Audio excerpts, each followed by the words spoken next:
Hey, War Gamers! Purple Druid presents War Game Culture, and today it is Miniature Monday, or shall I say Mordheim Monday.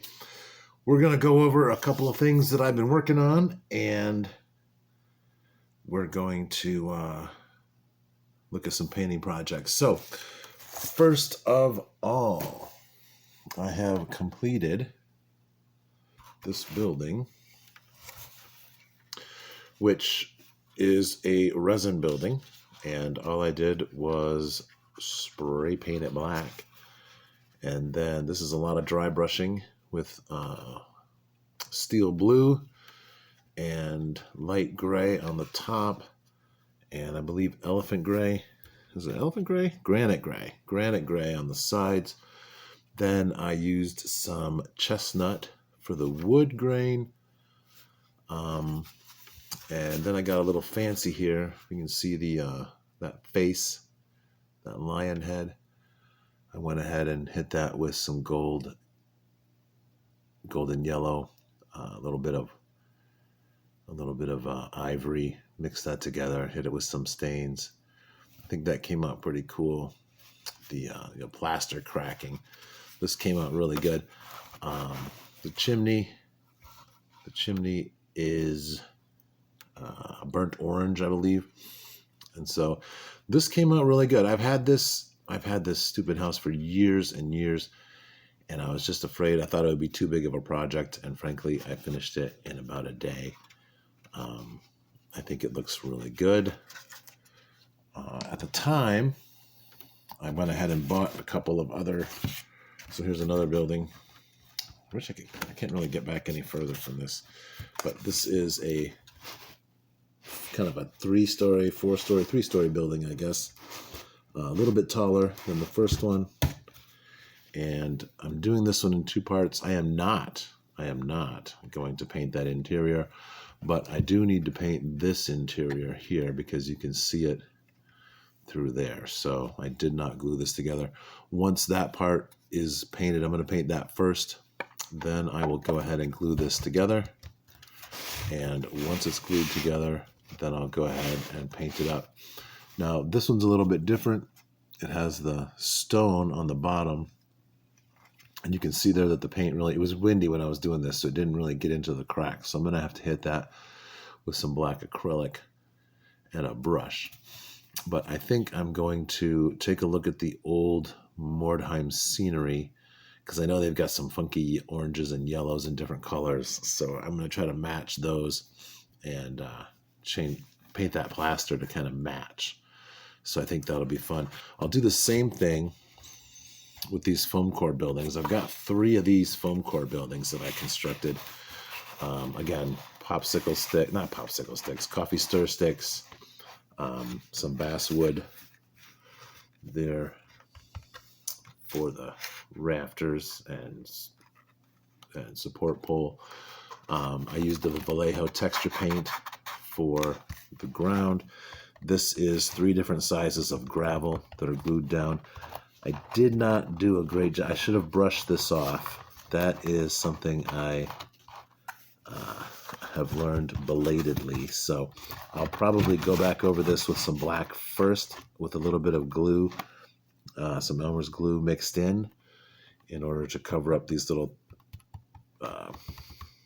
spots that the gravel is not adhering.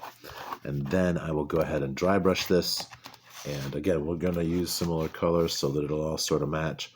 This is going to get the orange dry brush that I put on the weird stone counters. And I've got one of those right here.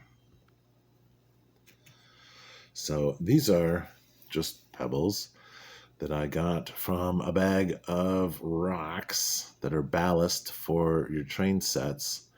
They are base coated in black.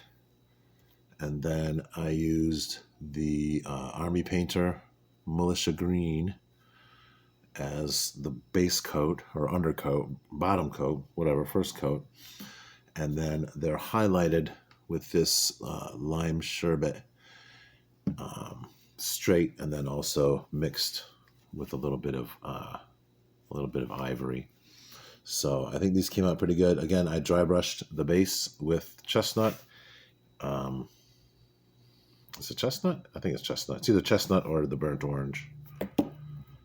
This is the burnt orange.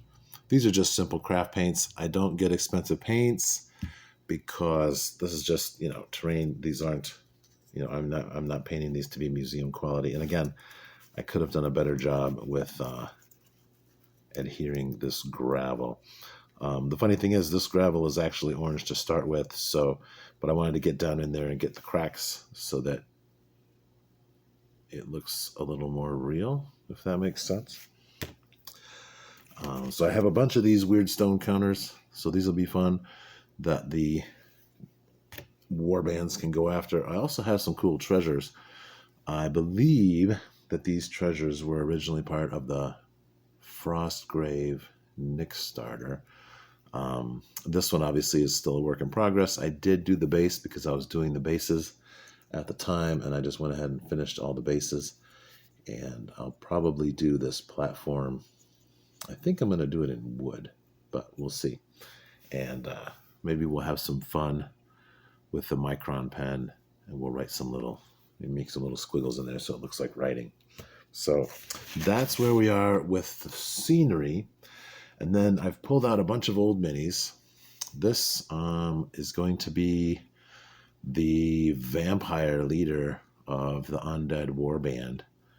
I believe this is, Privateer Press. So this is one of those War Machine or Hordes or whatever minis for their fantasy game. This is a Frostgrave mini. This will be the Necromancer. He looks pretty cool, huh? Again, he's primed in black, heavy white dry brush, so that we can do the old slap chop method. Whoops. And I have some of those speed paints and express paints and what have you. I have some dregs. These are the old, actual, original dreg models. Again, it was windy when I was spray painting these, and the way they're bent over, I'm going to need to get at them with a brush. But these are the old original dregs. This is a ghoul arm that I used from the Mantic Ghouls box.